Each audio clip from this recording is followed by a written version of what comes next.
Everybody come and catch the show. You want dad jokes, they got plenty of those. So relax and listen on as Dev and Kyle start the apocalypse.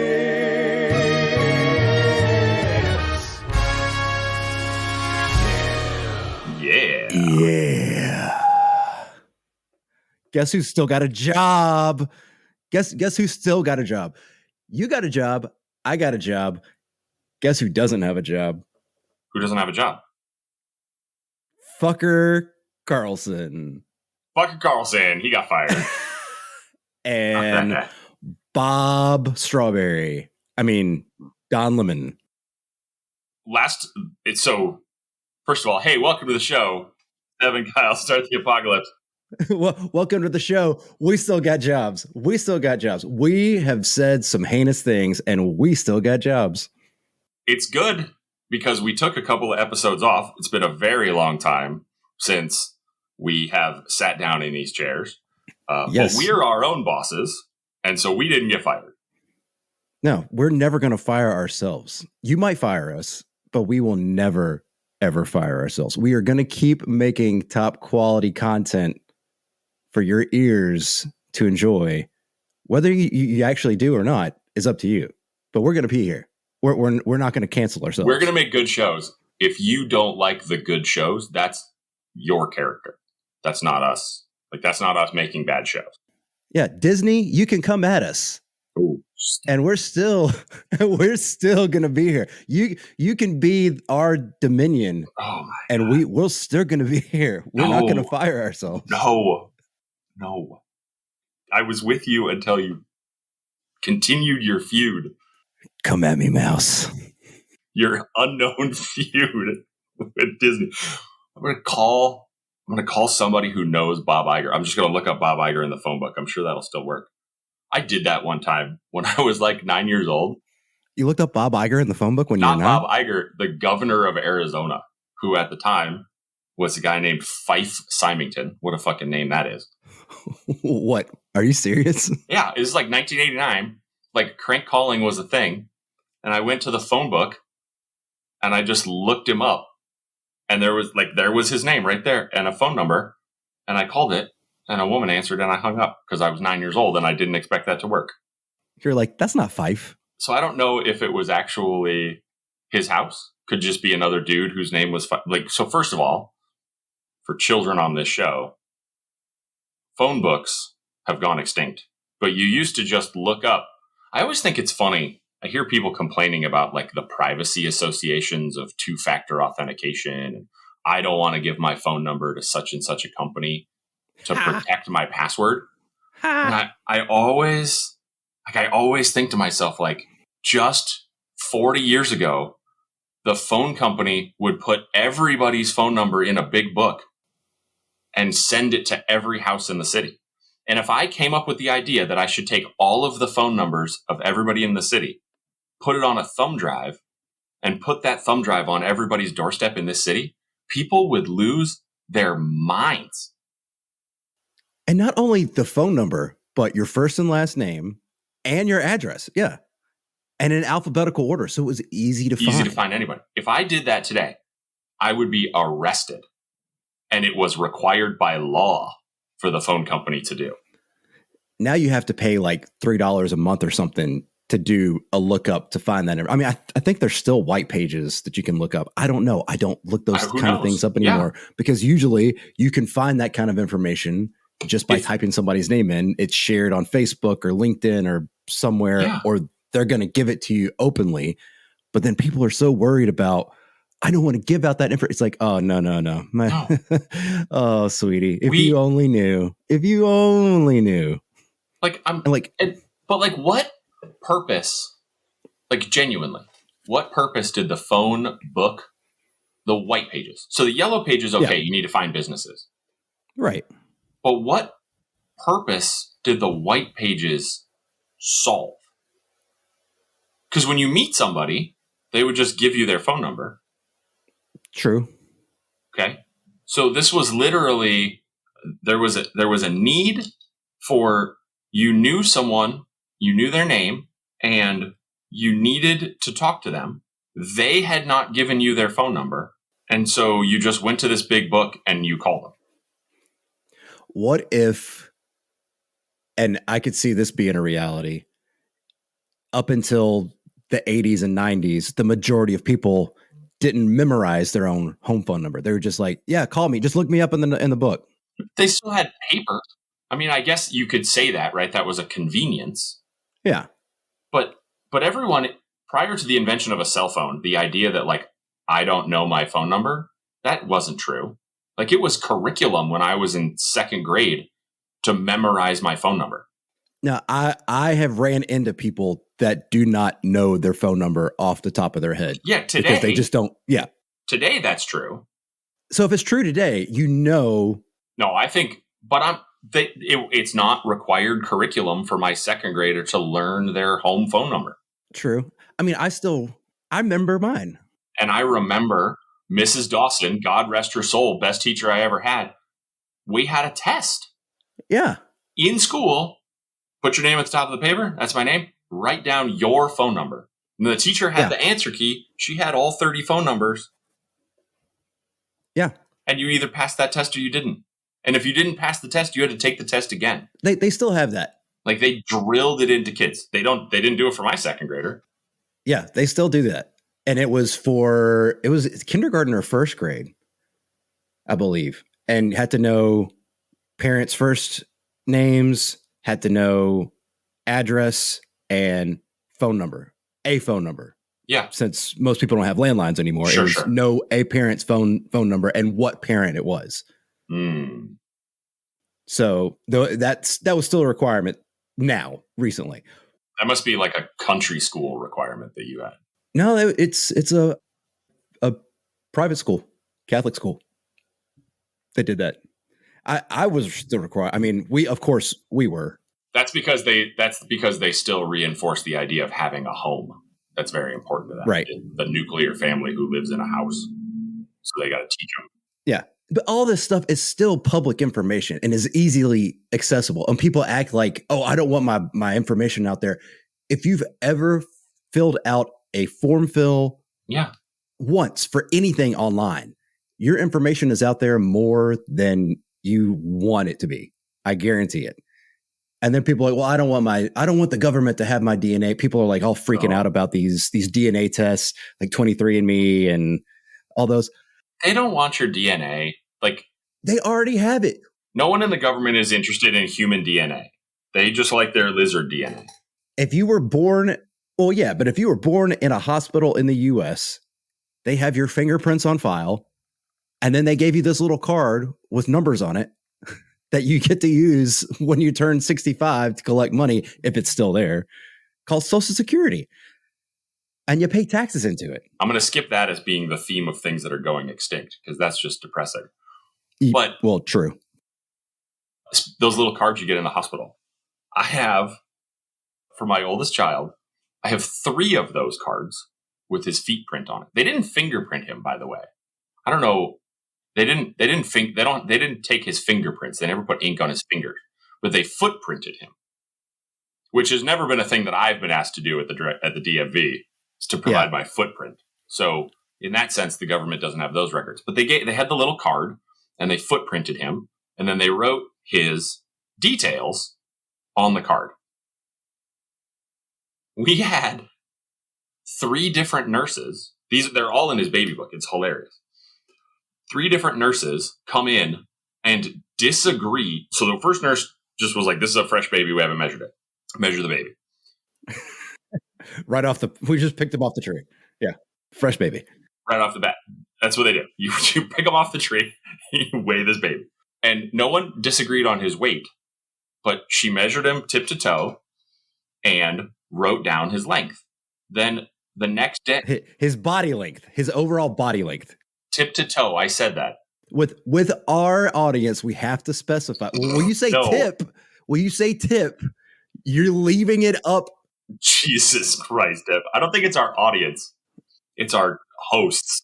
Exactly. Our host begets the audience, and the audience has the same kind of immature mindset that we do. So you have to specify. You said tip, and length from the top of his head, a fresh baby, the top of the head on his shoulders, the top of his skull, yes, to the bottom of the soles of his feet, which semantics matter. Which they did not put shoes on him to connect him to Mother Earth Gaia as soon as he arrived. So maybe that was a mistake. Maybe that's where some of his problems come from. They left him barefoot for his first 4 full days on this planet. And that did not connect him. They didn't allow him to be connected to the earth through the soles of his shoes. No, they measured his entire body length. And the first card said 21 inches. The long baby. Yeah. 21 inches long. Then another nurse came in and she said, no way. She looked at him. She's like, no way he's that long. And she measured him again and wrote a new card that said 19 inches. She was like, you deserve. And she re-footprinted him, made a whole new card and was like, your baby is shorter than they told you yesterday. And we were like, okay. He shrunk. You put him in the dryer. Whatever. And then, no, I have these out of order. The first one was 19 inches. The second one was 23 inches. She said, no way that baby's that short. That's what the first nurse said. That short. Remeasured him, said 23 inches. And I was like, oh shit. All right. That's 4 inches. That's pretty big difference. Yeah. And I was like, wow, I didn't watch it, but I was like, the first nurse seemed competent, but doesn't know how to use a ruler. I guess rulers don't save lives in hospitals. It's possible to be a very good nurse without, right? We don't check, we would never judge a cabinet maker on his ability to insert an IV. But it's still measuring, and measurements are very important to medical professional. I don't think measuring. I don't think they get out a lot of rulers to save lives. I watched a lot of ER. My wife, she has seen every episode of ER. I've also seen ER. Never once do they come busting in through the thing with the doctor on the gurney. An American 12-inch ruler stat. That never happened. But what if they're like, all right, we need to make an incision here 4 inches from the navel, and they're off by 4 inches. They go, okay, 4 inches, and they just go right in beside the belly button and just. I don't think they have nurses cut. I think doctors, surgeons, should be should be evaluated on their measurements, measured on their measures. But what if the nurses did the measurement to tell the surgeon pre-op? I don't think they let that happen. I don't know. I don't know. I'm not in the medical profession. Maybe there are surgery nurses who are measuring things. You interrupted my story. The real gem of the story comes when another nurse comes in, a third, and looks. So the baby was declared to be 19 inches long, then declared to be 23 inches long. Then a third nurse comes in and says, this baby's not 23 inches long. And I said, I don't know. And I showed her then the first card, and I said, this 19 inches. And she goes, this baby's not 19 inches long either. We got the Bob Vila of babies for the third nurse.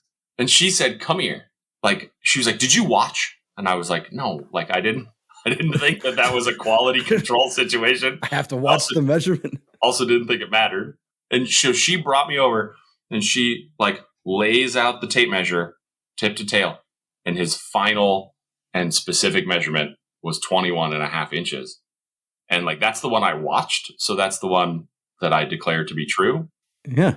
Every nurse was just shitting on every other nurse's ability to measure babies for the weekend that I was in the hospital. You can't read marks and numbers, which is important because if you're reading marks and numbers on medication when you're dosing it out in a syringe of some sort, that's pretty important too. That is true. How to draw up the syringe. Give him 2.5 milliliters of Oxycontin liquid. They didn't give any of that to my baby. Oh, yeah. Well, I would hope they wouldn't be giving that to a baby. I don't even know if you can give that as an IV. I'm sure you can, but.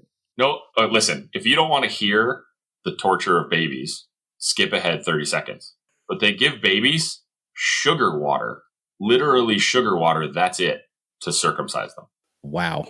Here, have some sweet liquid to calm you from this unbelievable pain.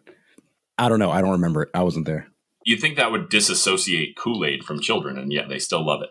Maybe it's like a soothing thing. Maybe. But then why would females be so attuned to Kool-Aid then? I could see it like being it's good. I think Kool-Aid is just. I think the answer here is right in front of our face. I think Kool-Aid is just 2 cups of sugar in a half a gallon of water. I think that's why it's good. With some color.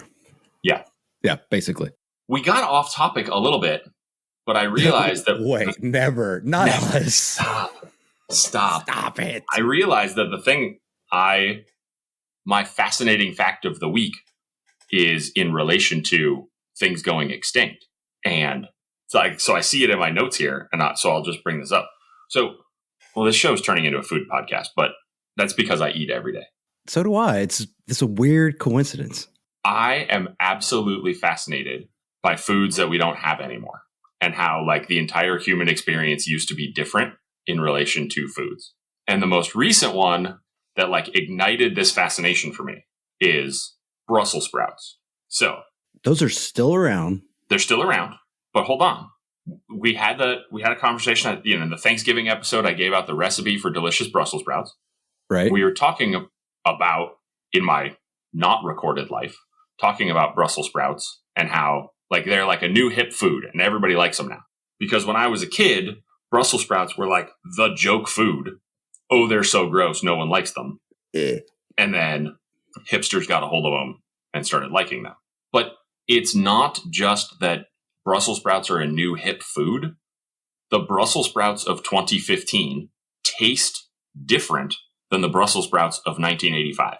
Food scientists, this is a real thing. This is 100% true. Food scientists figured out a way to breed a better Brussels sprout that they took out a bunch of the bitter. And they added more iron to it, didn't they? I don't know about making Brussels sprouts healthier. Or something that makes it have more iron that gives it more of like a meaty flavor. A magnet? Which, not a magnet. I don't know how magnets work. Magnets, how do they work? That's a joke. It's not joke time yet, so I won't joke about magnets. No, it's that's the joke. That's the joke. I didn't mean to suck you into that situation. Did you mean to polarize me there? Polarizing joke. Oh.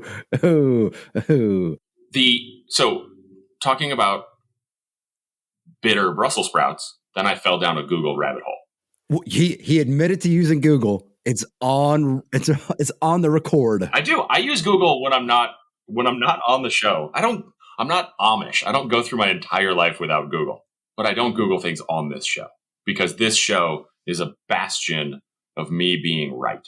Right? I just declare for 1 hour. Right. I'm the Google of this show. That's what it is. That's the situation. Until I prove you otherwise. I'm the Google of this show. But the Google rabbit hole I fell down was bananas. But you were talking about Brussels sprouts. Brussels sprouts and bananas go together now? They do not. Bananas. Damn it. The name of the banana that everybody knows. Chiquita. No, that's the brand name, you capitalist uninformed. It's Cavendish. Cavendish is the name of the banana. And all the bananas across the entire world are this monoculture of Cavendish bananas because bananas reproduce by cloning. So every banana you've ever had is the same, genetically the same as every other banana you've ever had in your life. Wow. They're worried about bananas because there's a whole banana disease, like a banana rot disease. And because all the bananas are genetically the same, the banana rot is like decimating banana crops all throughout Southeast Asia. And like bananas are going to get more expensive like eggs. Okay. The reason why they're worried about this. That shit is bananas. That shit is bananas. Those bananas are shit. The reason why they're worried about this is that it already happened once in like the early 1900s. Bananas in non-tropical environments like became a thing because they increased shipping speed, right? If you can imagine, like there were no bananas in Canada prior to the invention of the steamship to get the bananas up there fast enough. Okay. But the first cultivated and exported banana was not the Cavendish banana. It was, and pardon my French, pun intended, the gross yo, like GROS, like it's like the Big John is the English translation of this banana. We need a French Canadian or just a French listener to give us the proper pronunciation of this ananan. Contemporaries at the time said that this Big John banana was way better than the Cavendish. They had the Cavendish banana. They just didn't grow it. They went out in the field and they're like, oh, look at all these different types of bananas. And because, by the way, there are like 100 types of bananas, but the one that's in the store that we call bananas is just the one banana. Okay. And it used to be Big John. Used to be Big John. And now it's Cavendish. They did a taste test, the Big John and the Cavendish, and they said, how did they come up with the name Big John? I mean, look at a banana, Dev. Look at a banana. I know. That's what I'm thinking. Like, I can only imagine the naming story of this there was some guy named John who was a banana farmer. I know exactly how this went. Some white guy showed up in tropical where bananas grow. His name was John. A lot of white dudes named John. And he went out and pulled the banana off the tree and held it to his crotch. And he was like, wow, look, it's the Big John. And went, ha ha. What I'm getting at, though, is that everybody at the time swears the Big John is a way better banana in all banana dimensions. Taste, sweetness, whatever. The Big John went completely extinct from the same type of banana rot. And there's been no Big John bananas in the whole world since like the 1920s. And then they were like, well, fuck it. I guess we'll go with the silver medal Cavendish and then we'll have bananas again because the world went banana crazy for the Big John. So banana crazy that, remember, like silent movies, everybody slips on banana peels? Yeah, those were Big John. That's because there wasn't litter in the sense that we in the 21st century think of like plastic bags and paper cup litter. Like they didn't have plastic bags and mass-produced paper cups on street carts in the 1920s. So like if you just bought something, the thing that you bought was a banana, or the thing that you bought was like a sandwich. Like they weren't wrapped in everything. And people were like consuming so many bananas and like littering, the banana peels were everywhere. Like in my life, I've never, maybe once, have I been out walking somewhere and been like, oh, there's a banana peel. Apparently It was a huge problem. New York, Boston, all the big cities of the turn of the 20th century, fucking banana peels everywhere. And that's why it's in every silent movie as a joke, because people love the Big John banana. Then the Big John banana goes extinct, and you and I will never taste a better banana than the Cavendish, and yet it's gone. And now the Cavendish is only used as a joke in Mario Kart. Rules the world, and it might go extinct. Like we need to find a bronze medal banana and be prepared to tell our grandchildren what the Cavendish used to taste like. We need to find geneticists that know how to bring back the Big John, because I want to taste if the Big John is so much superior to the Cavendish. I'm not a big banana fan. I mean, they're okay. I like banana flavor, but that's what I'm thinking. Maybe like when you get like a banana popsicle, the banana flavoring, or like banana pudding, that flavoring, maybe that's what a Big John tastes like. Maybe because it doesn't taste like actual bananas. Yeah, because banana flavoring's been around for a real long time. Yeah. Yeah. So maybe that's where that's it's a similar flavor to a banana, but a real banana does not taste like banana flavoring. It does not. Maybe wow. Maybe that's it. Maybe the Big John banana tasted like banana flavoring. If that's the case, I would eat a bunch of bananas every single day if that's what a banana tasted like right out of the peel. That is wow. That now I really want to have, that is my legacy I want to leave behind, is to be able to fund a program to bring back the Big John banana to society. And we're going to change it. You can have your name for that, because I have more of these, Dev.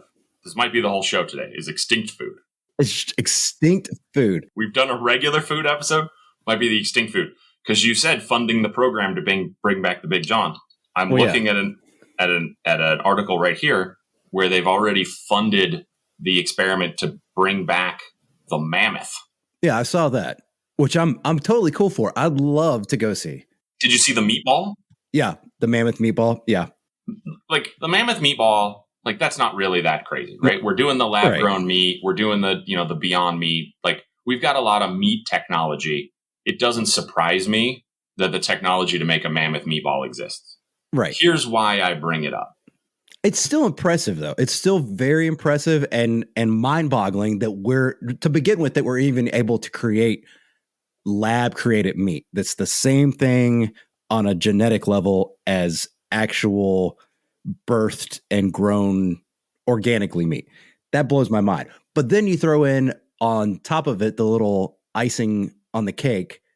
We're doing it with an extinct mammal that hasn't been around for thousands of years. And now, not only that, we're going to be able to hopefully clone this and bring it back and make it a living species once again. Here's why I bring up this item. Because again, great. It's amazing. We can do it. Sometimes I encounter a technology where I think, like, holy shit, I didn't know we were even close to doing that. Yeah. Like, I saw light up trees the other day. Like, they have a tree, they shine UV light on the tree, and then the tree glows for like a minute. It's like starfish DNA or some shit. That blew my fucking mind. Yeah. Lab grown meat from a mammoth. Doesn't seem like such a huge jump. The reason I bring it up on the show is this one sentence in the middle of the article. No one tasted the meatball out of concerns about potential allergies to the 5,000-year-old protein. That's some unpacking right there. Hold on. Fucking live a little. If you don't have allergies to traditional red meat or white, like if you can eat beef or pork or chicken, if you can eat both of those, all three of those, then you should have no problem being able to go, all right, I can taste this. Worst case scenario, I might need to use an EpiPen. But I don't think, I can't think of a protein that is going to cause an allergy that you wouldn't already be privy to. Just because it's 5,000 years old, like there can't be that much of a differentiation that's going to be like, oh yeah, it's an allergy that the minute you put it in your mouth, you're going to go right into anaphylactic shock and not even an EpiPen will save you. Because there's no food allergy currently that you would die that instantaneously. Allergies are very real. Don't get me wrong. Right. Yeah. I'm allergic to food too. Like I'm not out here shitting on kids with peanut allergies like boomers. Okay. Peanut allergies are real. Lots of allergies are real. But and maybe it's just me because I have a bizarre fascination with eating food I've never eaten before. But you don't have that fascination, and you still would try this. But I've gone to restaurants where the point of the restaurant was rare animals. There was not a side of EpiPen in the ostrich restaurant when they brought the food to the table. Same thing for alligator. Same thing for bison. All of these are meats and the idea that you, as a scientist, as a person who eats every day, that you would make mammoth meat, you'd spend your whole life making mammoth meat. And sure, some of them could be vegetarians. Not sure why a vegetarian would be part of the science team. Seems like a self-selecting situation that the vegetarians would not join the meat-growing science team. Unless, hear me out here, they're doing it to try to avert from having to kill living animals to where you can still have meat, and then they might even change and be like, I can eat this because it's lab-grown. It's still meat, but I can eat this. Great. But then try it. Then try it. Because if that was your whole goal, then try it. Okay. I find it absolutely shocking that these scientists ostensibly spent years of their lives growing meat. And one of the scientists a striking number of scientists on the team consume meat on their daily basis. And not one of them went down the hatch. Or just at least like a little, to get a flavor for it. I couldn't even really find a joke about that one. It's just bizarre. The joke is, I'm a scientist that created this with the intent of it's edible, but I'm not going to try it because I might be allergic to it. Shouldn't you have thought that through up to that point before you did it? So I'm going to close on the one that I think is, because there were like 15 of these in this. And most of them just made me sad because there were ones that were like, oh, these animals were delicious. And then we hunted them all. There was like a big sea cow. And apparently sailors, like, they found the animal in like 1796, 1768 or something like that. And in like 30 years, sailors had just eaten them all because they were delicious. like a 30-foot manatee. Yeah. That one just like made me sad. Here's the one I'm going to close on. The famous extinction, we all know it, the dodo bird. Dodo birds, we've all heard the story. Oh, yeah, that's, we really got to pay attention to extinction. We don't get dodo birds anymore. Apparently people, dodo bird feathers looked really good, whatever. The reason the dodo birds went extinct, so dodo birds were native to the Mauritius Islands that are off the coast of Africa. I didn't actually know this. I've heard about the dodo bird my entire life. I thought it was an African bird. I thought they were everywhere. They're just on like a little chain of islands off the southern coast of Africa, like a stopping point for boats. When you'd come down, then you'd stop off on these islands off the end of Africa, load up, set up, and go up again. Sailors going from Europe to Asia around Africa are the reason that dodo birds went extinct, because they hunted them to extinction, because they needed meat when they got to these islands. They were like, oh shit, boys, like pull into port, get some meat. Okay, great. Except that everyone says dodo bird meat was gross. Like the last person to write down a food critic's review of dodo bird meat was like, this meat is very hard and tough and chewy and I don't like it. This is nasty. And he was apparently eating like the last dodo bird. It was like, hey, we didn't know these were still around. Kill it. Eat it. Whoops. Yeah, these aren't good. Now there's no more of them. Well, nobody else will have to suffer from eating this again. So really, that's just sort of what does that say about us as a species? We're awful. We are awful. Yeah. We found a bird that couldn't defend itself, wasn't good to eat. And we're like, fuck it. We're still going to shoot it and eat. Still going to eat it. And complain the whole time. Fucking bird made me eat it. Ugh. Now I'm going to kill another one, and I'm going to eat that too, out of spite. That just shows how dumb humans are. All of us. And it's not just the TikToks, as I've said. No. People have been dumb since the beginning of time. Yes. It's maybe gone on a slight decline. We may have already reached the tip of the bell curve, and we're on the backslide of it. Like getting worse or getting better? We might be getting worse again. I think there might be a bell curve within the bell curve for the most intellectual and intelligent humans to ever walk the earth. They are getting more intelligent, but it's sure. Yeah, that bell curve is getting There's smaller, a gap, but we're getting towards the top of that, if that makes sense. Intelligence inequality is that gap is widening. Yeah, we used to be all as a species on one giant bell curve, and then the most intelligent. Yeah, there used to be, and then the more intelligent of us became inside of that bell curve, started becoming a smaller and smaller bell curve. But we continue to go up that bell curve as well. And we still haven't reached the peak, I don't feel. But inside the large bell curve of humanity as a whole, we're on the back end of the overall intellect quotient. But for the most intelligent, we're still reaching the top, but it's a smaller, tiny, itty bitty. I have no proof that the smartest people are getting smarter. I don't have any proof of that. But we do get mammoth meat DNA. So new things get invented every day. So maybe that might be true. I do have anecdotal evidence that people are still dumb. And this is because, so I recently had to go to Vegas for work, chose to drive. So in anticipation of a 300-mile road trip from Phoenix to Vegas, I went, been putting it off for a while. Got to get my tires rotated. Okay, great. Go to the tire rotation place. They do it while you wait. It's great service. While I'm sitting there, I witnessed the most bizarre exchange. Like I couldn't even wrap my head around it. And the employee was taking so long for him to grok what the customer was saying that like he couldn't figure it out. Okay. She comes in, she says, "Hey, I'm Jane Smith. I'm not going to dox her on the show. I'm Jane Smith. I'm here to pick up my car." And he looked through all the paperwork. Yeah. I'm sorry. We don't have a Jane Smith. She's like, "I dropped it off this morning." Going through. He's like, I don't know. And they're like, they spend a long time with her insisting that she dropped her car off this morning and that he doesn't know where it is. He's asking for other names. Like, Did you drop it off? Like anything. He is completely flummoxed because she's adamant. She's convincing him with her confidence that he has lost her car. And he's just like, man, no, what do we do? Yeah. He's freaking out. And then this is where I started. So I started listening when she's like adamant because before it was normal. And now you can see this guy getting, and so now I started eavesdropping. And he says to her, "Are you sure it was Discount? That's the name of the tire shop. Right. You sure it was this brand of tire shop?"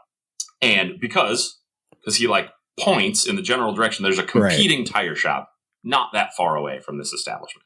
And she said, "Yes, of course. It's right next door to my work. But this particular establishment I was at it's the corporate store that's in the parking lot of the corporation. So like this shop that we're standing in, the only place that you can work that is next door to the shop is the company there." So he says to her, "Oh, you work at Discount?" And she said, "No, I work at," and says a place. And he says, so then this is where he starts to short circuit. And she explains, it now becomes clear to me what has happened. She dropped her car off at another location, at a Discount tire, but the one that's next to her work. In the morning. And then went to a different location to pick it up. And after him, like, having to reboot in front of her, she then just finally explains that, like, dropping it off at work was much more convenient, but that it wasn't ready when she was ready to leave work. And now she's home, and the store she's at right now is more convenient to her house. And so that's where she wants to pick it up from. Oh my gosh. She assumed in her tiny little brain that since she went to Discount Tire, that she could go to any Discount Tire and they would just bring her car like that they were Enterprise. We'll pick you up. No, this is not Enterprise Rent-A-Car. We don't pick you up. So he says to her, now, this is not a service that they offer to move a car from one store to another. So he says to her, and like, this guy works at the store that's in the corporate parking lot, remember? So he knows all the rules, right? You can't work there because like a random vice president just comes into their store on a daily basis. That's why I choose that store. It's not the closest one to my house. It's the one that operates like a machine. Right. He says to her, like, did you talk to somebody at the store? Did they tell you that your car would be here? He's incredulous that another store would violate the rules, but maybe that happened. Because the alternative is more incredible, right? Clearly someone told you that your car could be moved from one location, even though that breaks the rules. Yeah. Because the alternative to not being told that is more incredible that somebody at another store would be willing to break the rules. He is giving this lady the benefit of the doubt that she is not as big of a dumbass as he is thinking. All right, she's not. There's no way.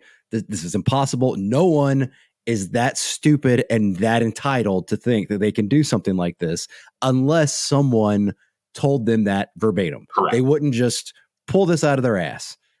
And there's no service anywhere else that would offer this to where she would assume I can go to another place of business that's similar and they will offer that service.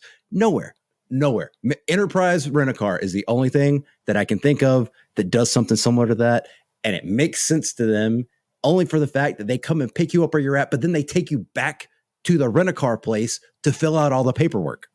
Doordash is another service that will bring whatever you want to wherever you want. Right. But you don't take something to Doordash and leave it with them and then go about your business and then go to another DoorDasher and expect them to bring that to you. Well, perhaps this woman was a big fan. Way back in episode 4, we talked about that psychic weed delivery service. Yeah.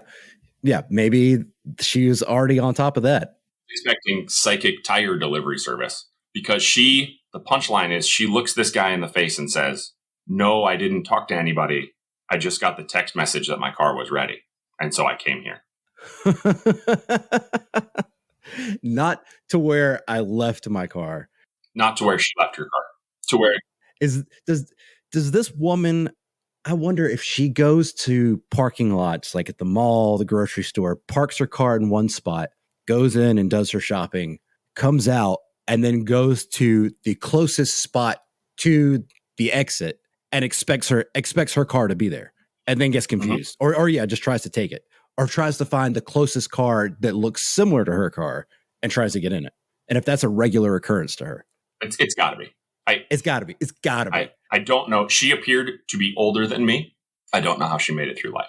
Maybe it seems like she had a very privileged life in order to have that kind of a mentality to begin with.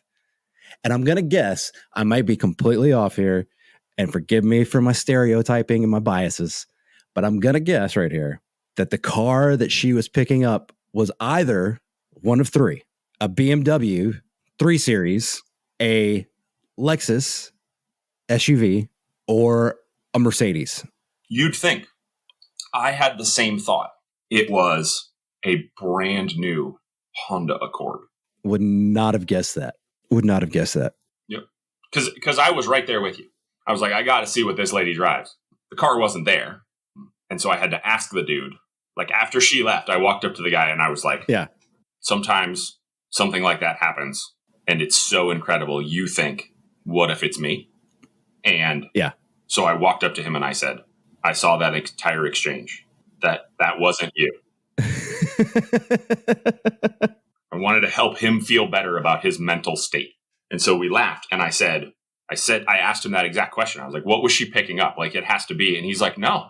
He also agreed with us that after hearing the punchline, he would have assumed it was a high-end car. He's like, nope. She came looking for a 2023 Honda Accord. Well, I don't know. I would love to have some kind of like A&E 30-minute documentary on her life of all the events that led up to that shaped and molded her to make her think that was a possibility to drop your car off in one location, go home, and then go to a different location and your car be there and ready for you. Like without asking. Yeah, without asking and without it being told to you that is how the procedure is going to go. To just assume, to have the confidence and assume that the company has that much of an intuition to know that is the location you're going to go to without any communication between you and them of, I'm leaving it here, but I'm going to pick it up here.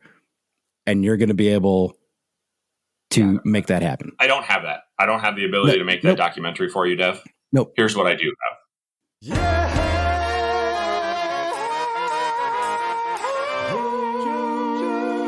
Joke time. Please laugh. Something a little bit different today, Dev. Joke Time has a little special edition. A super special edition. So I mentioned I was going to Vegas for work. Vegas is gross. Like, Vegas is back, by the way, for anybody who's staying home for COVID and hasn't gone to Vegas. It's back. It's 2019 Vegas. People are still gross. Everyone in Vegas has forgotten that COVID existed. I was at a convention that had 125,000 people. I had 75 meetings in 4 days, just squirting Purell on my hands the whole time. And being in Vegas for work is not nearly as fun as it sounds for the uninitiated. It's like 18-hour days, running back and forth. Well, what I got, and this is where we're getting to, is I had... What you got was not something that you would think you would get from Vegas. Packets of liquid IV. And I tried one, and I was pretty impressed. It was delicious. And then, serendipitously... That's good stuff. We got an email from Liquid IV and said, we'd like to sponsor the Dev and Kyle podcast. This was great. Perfectly lines up. Serendipitous. My favorite, by the way, on the trip, yuzu pineapple. It's delicious. So we now have on the Dev and Kyle show a code that you can use to try Liquid IV yourself. It comes in 12 flavors, each with 5 essential vitamins and 3 times the electrolytes of sports drinks, Dev. 3 times. It's 3 times. I believe that because I tried it, and you wake up in a desert environment, you're a little bit dry. I live in Phoenix. Oh, yeah. Vegas is worse for dry everything. So you get dehydrated. It's a dry heat. As I'm drinking it, it like fell out of the cup into my body because the like whatever the electrolytes was, my body was like, yes, we need more of that. It was just gone. Gone. Just absorbed instantly. Instantaneous. Absolutely right. I flipped over there's 35 grams of sugar in a Gatorade. That's a lot. 17 in a liquid IV for the packets that go in the same amount of water. Half the sugar and more than half or more than less than half. Yeah. Say that 20 times fast.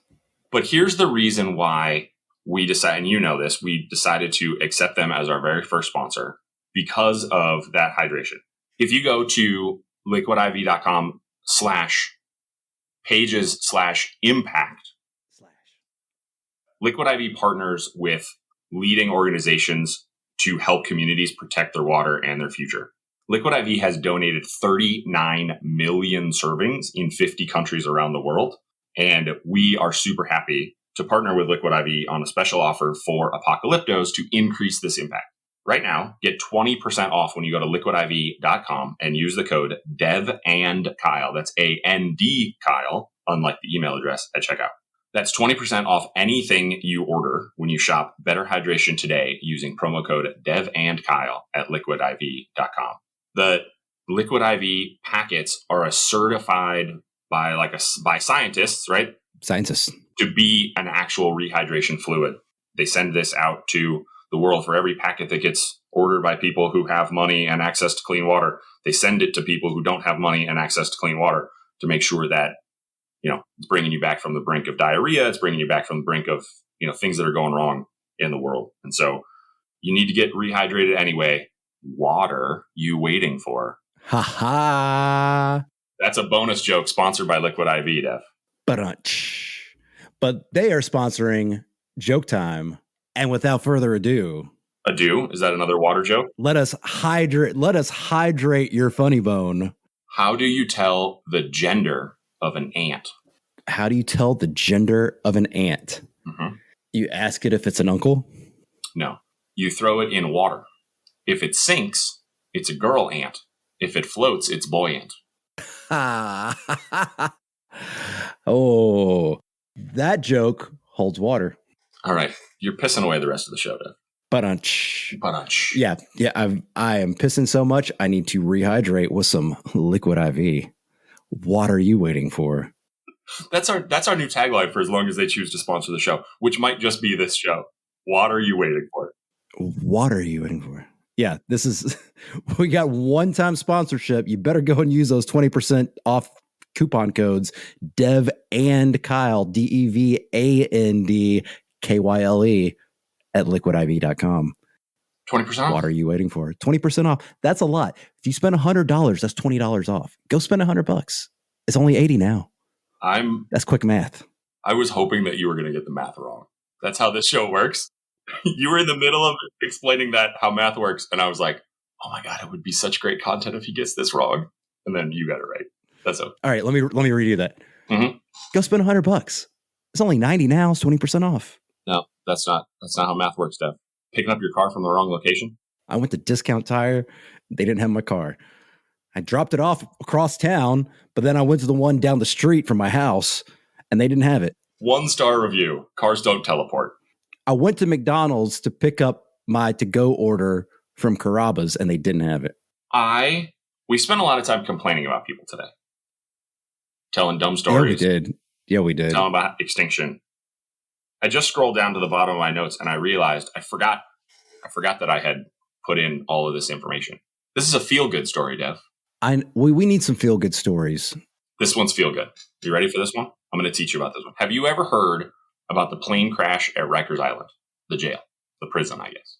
The plane crash at Rikers Island. No, it sounds familiar, but I'm drawing a blank on the story.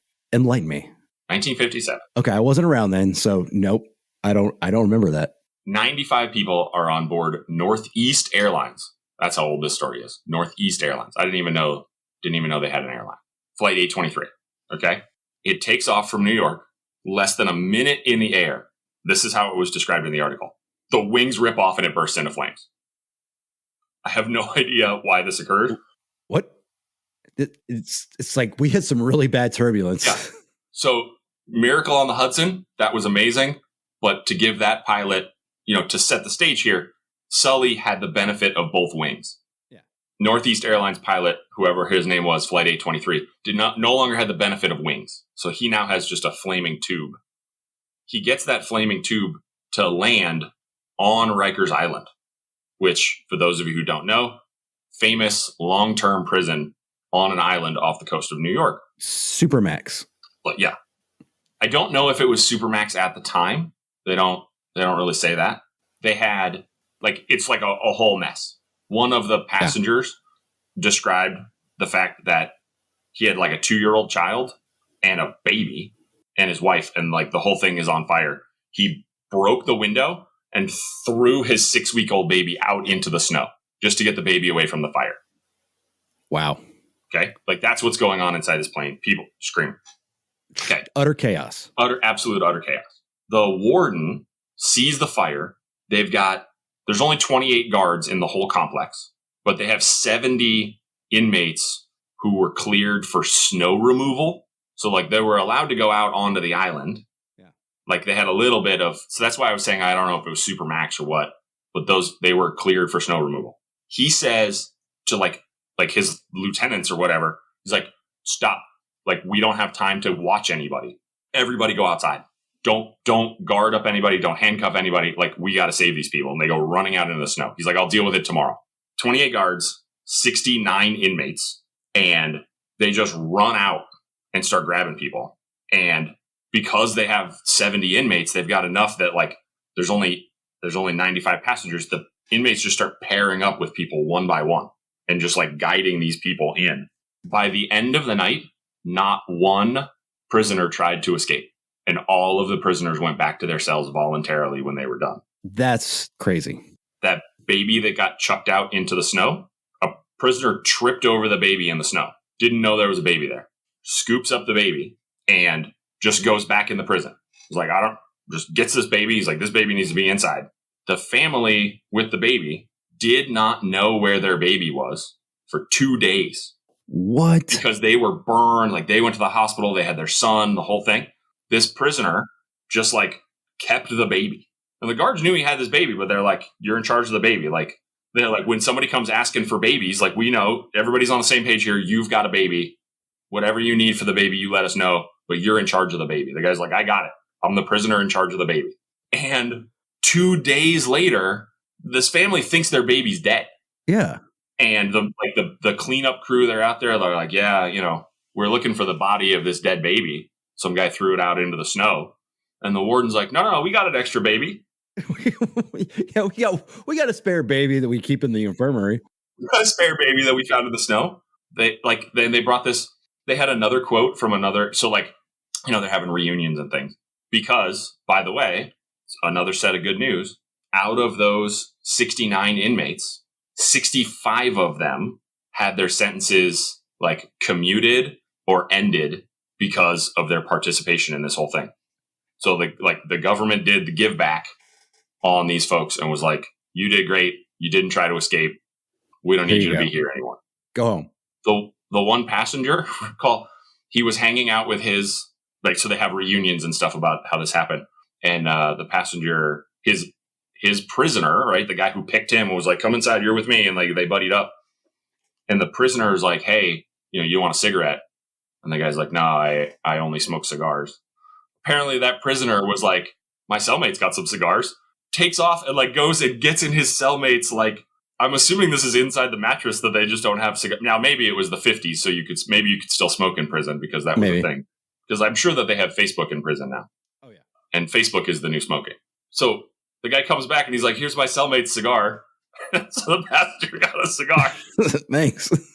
When I read that story, I just thought, we're going to need that. Someday we're going to make an episode where we just shit on humanity for the first half. Then we're going to need this feel-good story at the end. A bunch of prisoners at what is now a Supermax, which I would assume back then was probably a max security. Since it's on an island, you can let guys go out. It's like, all right, where are you going to go? You're going to swim? We're going to get you before you can get to the shore. Yeah, I think it's the East Coast Alcatraz. Yeah, basically. So yeah, that's a good feel-good. Everybody wins. Nobody died. Everybody survived. I don't want to say that. I think some people died. Okay, some people died, but for the majority survived. A far fewer number of people died because everybody ran out, because they had 100 people helping them instead of only the guards. It goes to show you can't judge a book by its cover or judge someone based on their past actions. Totally. You can, but just because they did something bad doesn't mean that there isn't some good in there that can be brought out in the right circumstance. Yeah. For example, we made this episode, and yet we are still good people. Yeah, and we still have jobs. Still have jobs. We are not part of the extinct hosts demographic. They could bring us back as a meatball. That is being as opposed to the fact that we're just meatballs right now. Yeah. We're meatballs, meatheads. I'm glad to be back in the saddle with you, Dev. It was a recharging and a restful time off that we took. We shat on humanity in a fun way. Exactly right.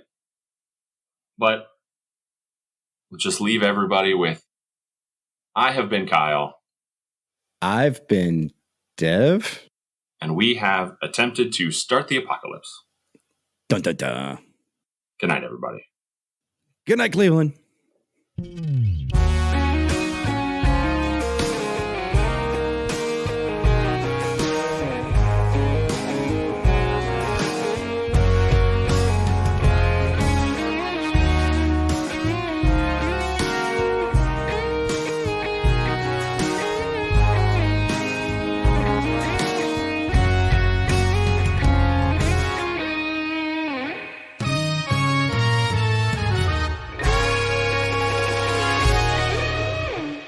Meatball tastes like shit.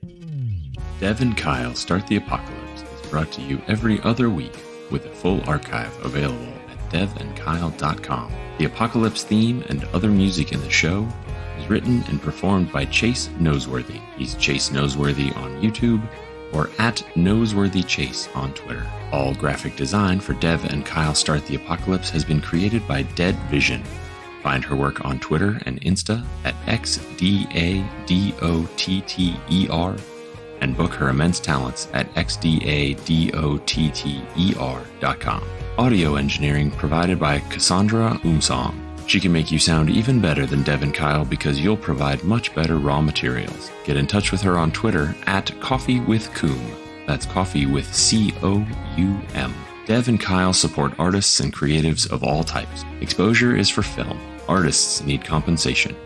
If you're interested in becoming an apocalypto to help keep supporting all of the artists who make Dev and Kyle sound passably professional, please consider becoming a sustaining patron at patreon.com/devandkyle. Show notes, transcripts, and any other information from this episode should be available at devandkyle.com if Dev and or Kyle did their job. Fingers crossed. Finally, deeply and sincerely, Dev and Kyle think that you are a wonderful person who deserves love and compassion. We hope our small gift of what we consider interesting or entertaining has made your day even the tiniest bit better. Thank you for liking or subscribing in your favorite podcast app. And if you think others may want to know about this show, consider leaving a review in that same podcast app. It really helps us spread the word. Thank you.